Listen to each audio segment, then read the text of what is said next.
Hello, I'm Rachel Sambrooks. I'm a writer and comedian, and this is the Stand By Your Nan podcast. I've been a wild rover for many a year, and I spent all my money on whiskey and beer, and now I'm returning with golden great. Hello, welcome to episode 5 of the Stand By Your Nan podcast. This episode is dedicated to food, baking, and all things dietary. It's entitled The Gran British Bake Off. You know, baking, that pastime you do with your nan that people only notice if poor Hollywood gives you a handshake. My nan was an actual baker by trade, so I felt it only fair to dedicate some time to asking why it wasn't that valued, and in addition, why she was on a constant diet. To help me answer my questions is my special guest, Seattle-based artist Jacqui Calladine, who also happens to be my cousin. So this is a special episode as two granddaughters talk about our nan and how she inspired us both with artistic endeavours. We're baking Shrewsbury cake from my Nan Eve's stepmum, Alice's recipe book. Oh, that's more of a mouthful than the cakes. Jacqui based an exhibition around the legacy of artisans such as Alice and my nan as well. So check out her work on Instagram at the Wild Creative Studio or at Jacqui Calladine. And now for my take on a great bake. Anecdote.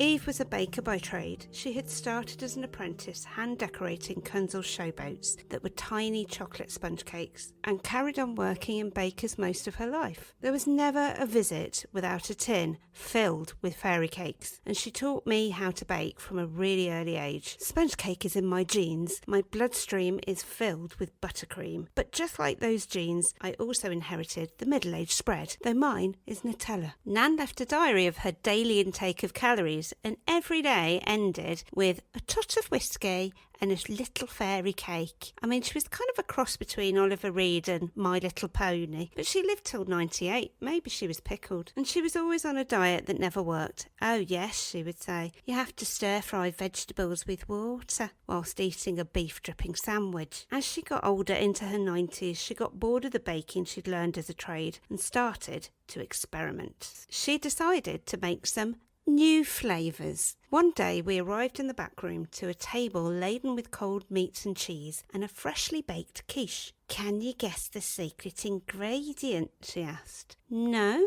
I said. It's sardines and baked beans. I've been cleaning out the pantry. As we all knew, the pantry contained such old ingredients that was also the place where great-grandfather George had left his World War I rations. OK, maybe I won't have that one, Nan. How about bread pudding? She said, clutching a large slab of brown but usually delicious bread pudding. It's the kind of thing they don't sell in Greggs because there's too many calories. It's got a secret ingredient. Oh, I said, even more warily this time. Is it baked beans again? Oh yes, she said, and curry powder.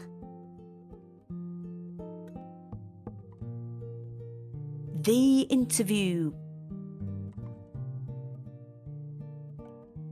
We're doing a cooking show. I've actually got a cooking show island thing. Actually do that, and you've even got room to put a little cooking with Rachel.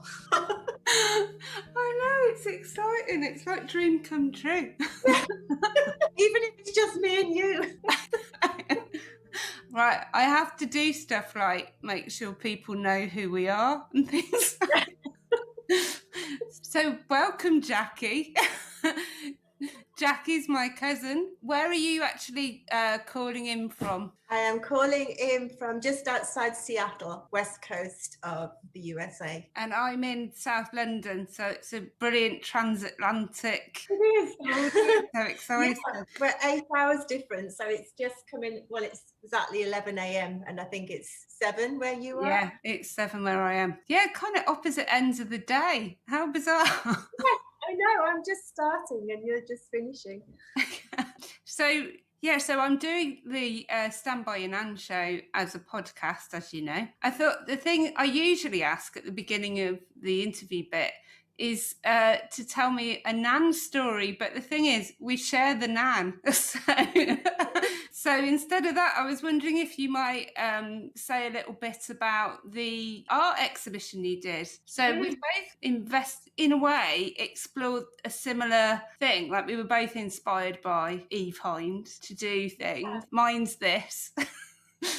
And what did you do? I did. So I did a visual art exhibition where I actually used some of Nan's own paintings. And then I had those digitally copied and blown up and printed onto large pieces of fabric. And then I worked on top of them. So I put in my own work on top of hers. And it was just really cool to do it. And I still have her paintings downstairs. And yeah, she's always there in the background as like a muse. And I think as we were growing up and we were in that house all the time, I wasn't really that interested specifically in what she was up to, but her art was just always there, wasn't it? It was like the backdrop to that house.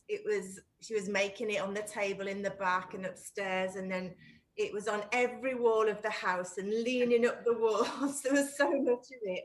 So I think subconsciously that just became part of how I knew her and how I remembered her, I suppose. Yeah, I'm the same. And I used to just go in and try and play with all her pastels and paints and stuff. And she was always like, oh no.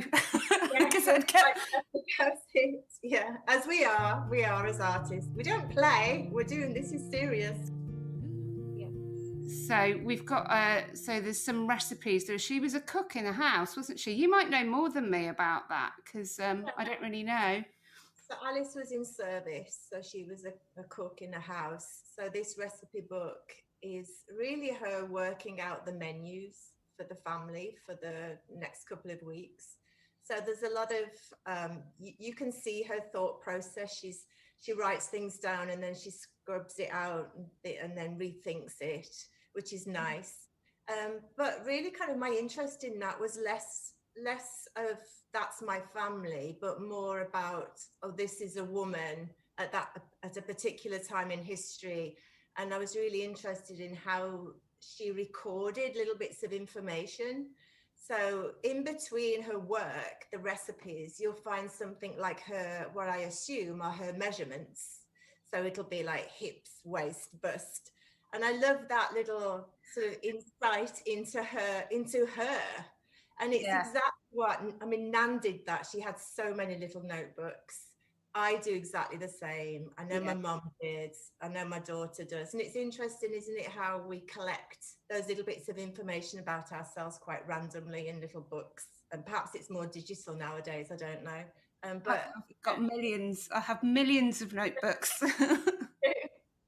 Me too. So I was really interested in that, in that book, less as, oh, that's my step great grandmother, but more, oh, this is a record of a woman's life at that time.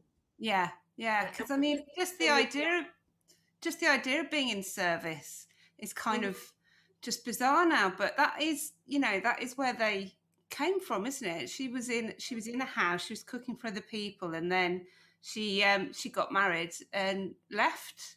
And started cooking for her own family, I guess. So we've got the recipe that you sent me from the thing. I think if we get started, because what I was hoping was we might be able to do it whilst chatting in the whole thing. Yeah, and I think even this little recipe is interesting because it's not sort of laid out as we would expect it nowadays. It's not as specific, is it? No. So it just has a slow oven, whatever that is. I have to work that out. Well, warm the flour as well, and I had to Google about warming flour. It is a thing. I didn't realise. I've seen that before in a recipe. So yeah, so it's a pretty standard biscuit recipe, really. But yeah, an English biscuit recipe. I have to caveat that here because they only know cookies. So if you got started with the cream, so we're going to cream, butter, and sugar. So you cream the butter and sugar. I always remember, like, I don't know if it was just because I cooked so many cakes with Nan, But I always remember the 4 ounce rule. Like you have 4 ounces of butter, 4 ounces of sugar, 4 ounces of flour. Yeah, the proportions. And I don't know if you can actually see that on your copy, Rach, but there is, in pencil by the side of it, she's actually put the proportions. So she's got 1 against the butter, 1 against the sugar, and then the 2 against the flour. So. Oh, I see. It's ½ pound of flour. I've got that wrong, you know. I'm going to have to put some more flour in.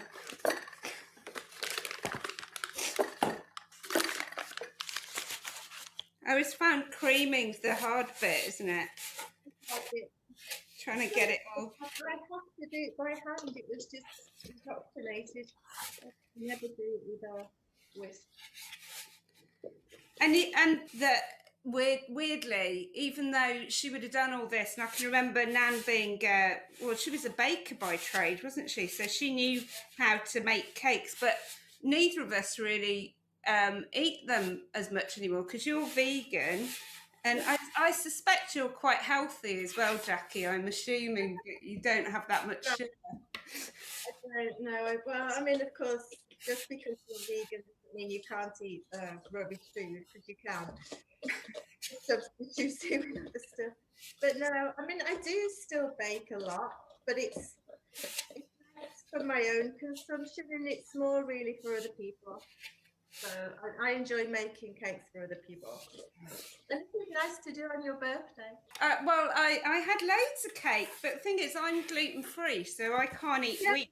And I don't know how, I just don't know how, like, if you did have a problem with wheat back in the day, how you would have got by, because I'm just, you know, if I eat wheat, I get really bad stomach pains and I swell up and things like that.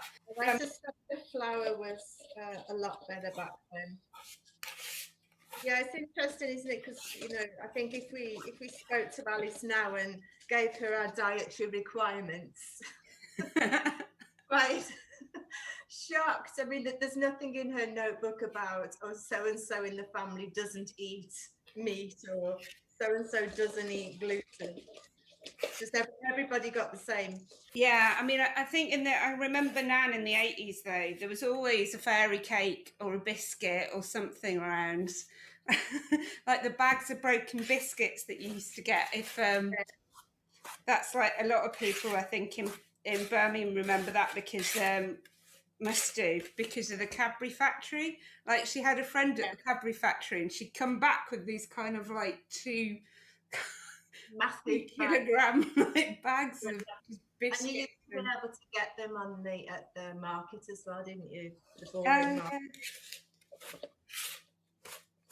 Yeah, we used to love those. There was always a cake. I remember in the pantry she had a tin, and there was always a cake in the tin. Yeah. I used to love that pantry. I talk about it quite a bit in the show, but like just the things that were in there. Like, I definitely remember that there was some World War I rations that she used to get out. I never found out what was in them. But it was always like, oh, we'll eat that because it's in a tin. It'll be all right. Well, I remember there was always some concoction that she'd made. That sometimes worked, sometimes didn't. But there was always stuff like her own jams and her own chutneys. Do you remember the wine? Yes. Oh my goodness. And the bread. She used to make her own bread that weighed like a brick, but super healthy.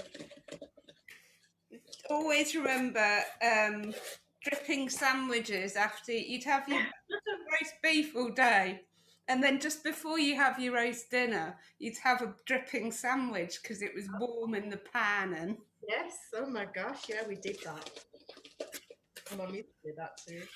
Yeah. I think I've got creamed. Yeah, that's fine. And if it changes colour and it's whiter, then yeah,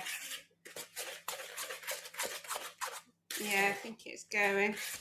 Yeah, I still don't use, like, I've got an electric whisk and things like that, but I still don't use it because it kind of feels a bit like you're cheating somehow. And I think it was Nan that told me about the thing that you put the egg in, but put a little bit of flour in as well. Yeah, stop it spitting. Yeah. I've got my egg. And this is where I get my cooking show. So I've just added an egg. It's not beaten, it's just an egg. And then flavouring. So I got some vanilla. Have you got any flavouring? I've actually gone for caraway seeds. I've just got some vanilla bean paste. It's always really nice. So. I didn't have any fancy cutters. She says you have to cut out with fancy cutters after you've rolled it. But have you got anything like that? I've got a round fluted fancy cutter. I'm just doing an upside down jar. a wine glass will work just as well.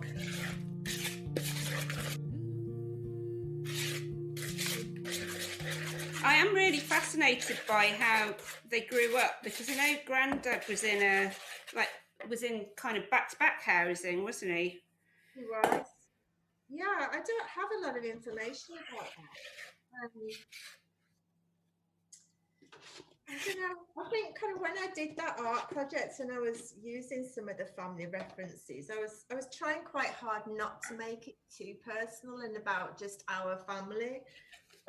So I didn't do a lot of research other than, what was like there in my face and in all the books and reference material I had. Because I didn't really want it to become sort of like, a personal investigation into my family history. I'm very much more about moving forward, and I didn't kind of want to get lost in the whole history of stuff. And I've also, the older I get, I realise just how much myth surrounds a lot of family issues anyway, and it's really hard to actually find the truth about things.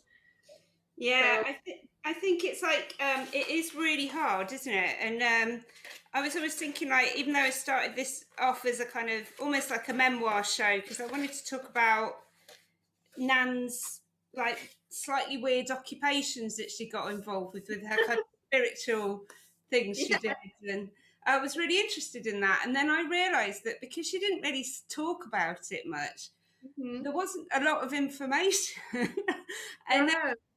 And it is like memory is so fallible, and your own family histories are to do with who's telling it. Like that's the perspective it's told from. So as the more I've done this, even though obviously I really enjoy the kind of social history aspect of it, like I like finding out a little bit about how people lived and things like that. It isn't, like you say, it isn't that cut and dried. It's more about what's the collective memory, really, like what are our personal histories and how do we remember it. And it's also really, when you're talking about grandmothers, you're really talking about yourself as a child. That's what I realised. Yeah, and also I think for me also, who am I going to be as a grandmother, hopefully, if I am one in the future. But yeah, because I think, for me, I was really interested in stuff like, she started off one of Birmingham's first recycling events, that kind of side of things. But I think when I talked to my mum about some of this, I think for my mum as a child, with Eve as her mum, it was quite embarrassing for her, because I think Eve did stuff that was different. And Mum told a story about her having to go the other side of Birmingham to buy Nan some yogurt from a little health food shop, because yogurt just wasn't in your normal corner shop, not like it is nowadays. And I think Mum just found some of that just really embarrassing. Yeah. No, I remember that story. I just thought, isn't it? So interesting, isn't it? I think that's really cool that she was like that. But as the daughter, it must have been a bit embarrassing, just like we get embarrassed about our own parents and our kids are embarrassed about us sometimes. Yeah. You forget, don't you, that relationship? Yeah, definitely. Yeah, and that whole thing about her being into yoga, that Yeah. now it just seems really normal. But I remember it back then, it was like, oh no, she's so embarrassing, this kind of hippie. That, yeah. Are you rolling out already? Are you there? I am rolling out. Yeah, this might Um, be because it's quite warm in here. my flour's not is gluten free, so it doesn't always do the business. But Very short. yeah, hopefully it'll work. And then yeah, I have to remember to keep talking. I'm going to have to do a lot of editing on this. It's hard. It's hard to talk. It's hard. Gordon Ramsay, eat your heart out. He's really good, isn't he? Things about her, like she didn't really value her baking skills and all those kind of like women's work things. They just weren't valued, were they? But now thinking about it, it's amazing. I think it was just second nature, wasn't it? I mean, I thought she was incredible for all that stuff that she did, like you say, going to yoga, recycling, all those, her interest in spirituality. But that and cooking and making everything from scratch and growing all her herbs in the garden, or stuff that perhaps we thought of as very forward thinking. But of course, she the time when she grew up, that was just normal. That's just what you did. It wasn't weird. That's what you did, like that wartime child. And so I think you kind of have to see her life in context with what was happening around her.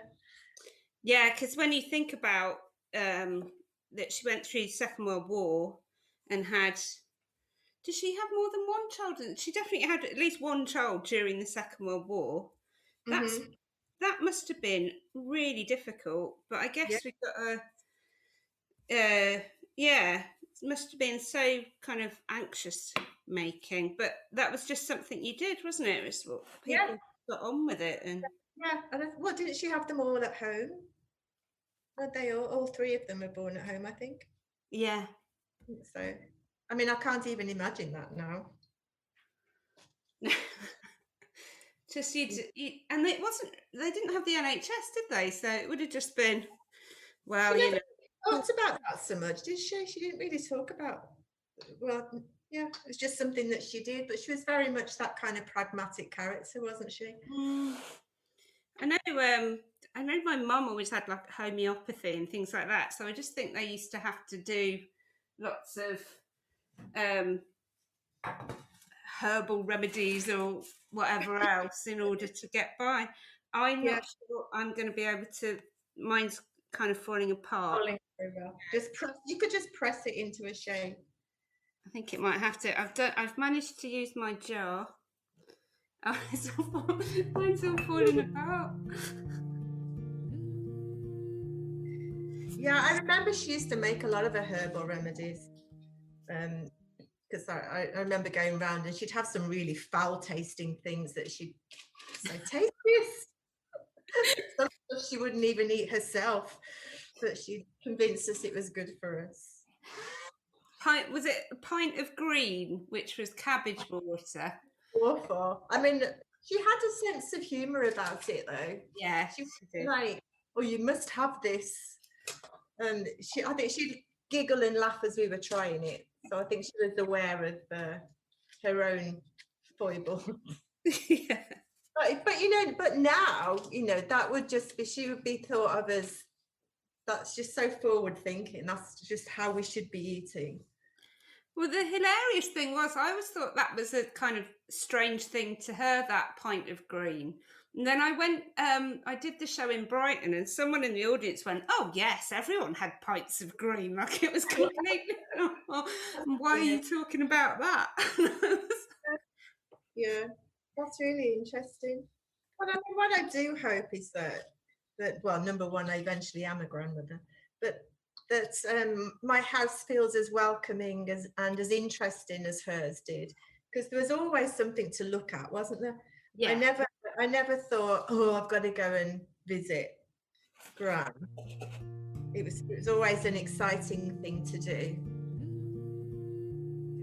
Because I remember her reciting poetry and things all the time. Because she told me she wanted to be in the music halls, but she wanted to be lots of different things. Like she Yeah, I think that's great. Actually reminds me of myself, because I have that kind of, I can't settle on one thing. So I'm going to put these in the oven for 20 minutes. It says. 20 minutes in a slow oven. Whatever that just means like. Well, I've got mine. Are you in a gas oven? No, it's electric. I'm going to put it on 140, which I think is quite low. It is low, yeah. So if I stick it in. So I cheated and I looked up this recipe, a modern version, and it said 170. Oh, right. But I am going to put mine in a little lower. Quite a lot of my dough has ended up on the rolling thing, but never mind. I'm actually going to put mine for 15 minutes. I'm not convinced it'll take 20. I'm really interested in your wild creative kind of projects that you do, Jacqui, that you're so kind of into ecology in the garden and using using stuff from the garden, and I do think that's something that comes from that generation as well, like making vegetables, and you use them as dyes, don't you, in your... Well, I do think that actually in a way Nan is the original wild creative. When I think of, if there's a persona that's a wild creative woman, it would be her. But yeah, I mean, there's a little picture of me I'm probably 2 years old, and I'm picking petals off Dad's precious roses that he loved to grow. And that kind of sums me up and what I've done with my art ever since, really. Because I used to, how you used to make that awful perfume out of rose petals and water when you were a kid? You thought it was great, but it was really horrible. And I'm still doing that now. I use petals and plants, and I use them as pigments. And I use some minerals as well now. So I kind of developed a way of working that was very much in harmony with the earth, and not just using natural materials, but also trying to work with the actual timing of the seasons. So allowing myself some downtime in the winter, and spring right now is sort of my time for new ideas, working out, right, what could I do this year? Who do I want to work with? What new things could I be investigating? And then in the summer, that's my growing time. That's when I usually make my work. And then autumn's very much about harvesting. So kind of reflecting on what I've done, sharing the work in community. And it's just given me a really nice rhythm to work to. And I think for so many years, I felt like I wasn't doing enough, that I didn't do enough work, I didn't produce enough, I didn't sell enough, I wasn't making a piece of artwork every day like some people are. And I think social media has been awful for that as well, because there's so many challenges now, 30-day challenge, make a piece of work every day. I don't want to do that. I don't want to churn out work. I want to make things that are very meaningful to me and hopefully to other people. And I think sometimes you have to slow down to do that. It's not about making art or writing or whatever you're doing. It's not about making as much as you possibly can. I think it's about making pieces that are meaningful and have some depth and thought and love behind them. So since I started doing that, which I guess is just over 10 years now, I feel like I just have a much better creative practice, and even if I don't sell a lot some years, or I don't make as much one year as I do the previous, it doesn't really matter, because it's like growing your garden. Some years things bloom really well, and other years they don't, because of circumstances and what's happening. So I think I'm more accepting now of my creative side and my practice and what I produce from it. So it's definitely been a positive for me. I just think that's wonderful. What a great thing. Yeah. And it's developed into all kinds of different things. I do some workshops now, and it changes all the time, just as we do, and just as our life does. It's had to you don't stay the same person, so I don't think your art should stay the same throughout your life. Getting these biscuits out. So I've got 2 minutes left on my timer. Ooh. But that was 15 minutes, so. Or a minute now. A minute left. No, mine aren't ready yet. I think they look like they might fall apart. You've got yours on a lower temperature. I've got mine at 170. Oh, have you? Okay. Well, yeah, so the last question I always ask everyone, which you've kind of answered anyway, but I'm going to ask it you again, is what kind of like old grandmother, if you became a grandmother, or what kind of older woman do you see yourself as? I think if I was like Nan, that would be perfect. Quite happy. I'm getting more like her all the time. I mean, every piece of clothing I have has a little bit of paint on it, and I remember that. Even my best clothes. Yeah, I think. Well, just having a house, I think that's a home to everyone. I really feel that that was the case with her house, and that was one of the saddest things I feel when she passed away and that house moved on. And I think we all said the same. That was the party house, wasn't it? It was the house where everybody always gathered, to be in the centre of the family in that way. And then just doing what she damn well pleased. That was such a privilege for her. Well, my time is going. I think, yeah, spending my time doing what I want to do, painting, walking, being in nature all the time, seeing my friends and family. No huge aspirations, really. I mean, I don't know if Nan had anything that she never achieved in her life that she really wanted to do. She never expressed that, did she? She was well travelled, and she went to art school later on in life. And think she was in her 60s when she went and studied. So I think she did everything that she wanted to do.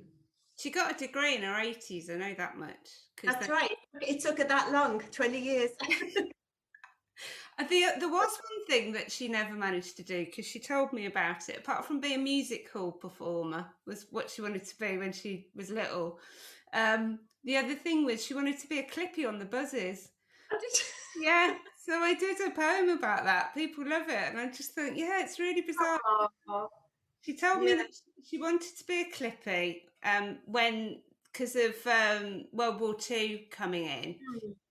The women were going to do the men's jobs, but then she got pregnant, so she could never do it. Oh.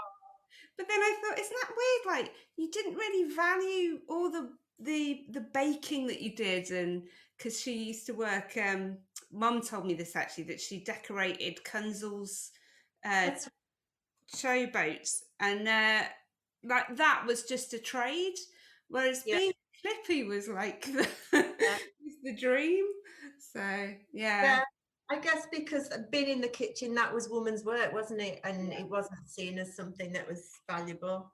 Yeah, but as we can see, it's still valuable, however many hundreds of years. Well, let's see how edible these are. How edible these Shrewsbury cakes are. My time has just gone off, so I'm going to check mine. Oh, we'll get them out, and then we'll see how they are. I'll see if mine have worked. It smells good. It's quite short. Very crumbly. Yours come out, mine haven't, so I'm just going to leave them in there for the family of the big house to eat later. Let's have a look at yours. Can we see one? Oh, good. Can you see them? Oh, wow. They look great. A couple of minutes to... Well, actually, you wouldn't have had them browned, so I think they're fine. I might sprinkle them with a bit of sugar. Fantastic.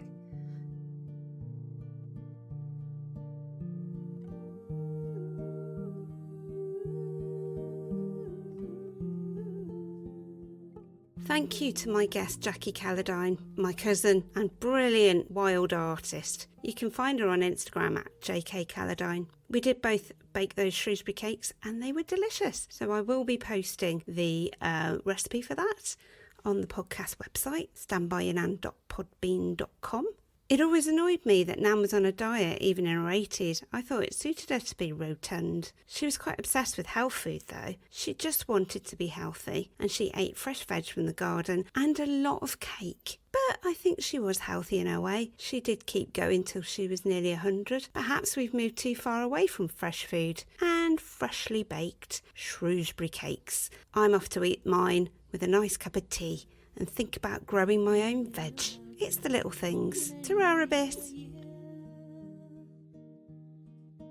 Stand By Your Nan has been written and performed by Rachel Sambrooks, co-produced with Steve Keyworth, and with music by Lewis Barfoot. It's a Gertie Words production funded by Arts Council England. I never will play the wild rover no more, and it's no, nay, never. No, nay, never, no more will I play wild rover. No, never, no more. I went to an ale house I used to frequent, and I told the landlady my money was spent. I asked her for credit, she answered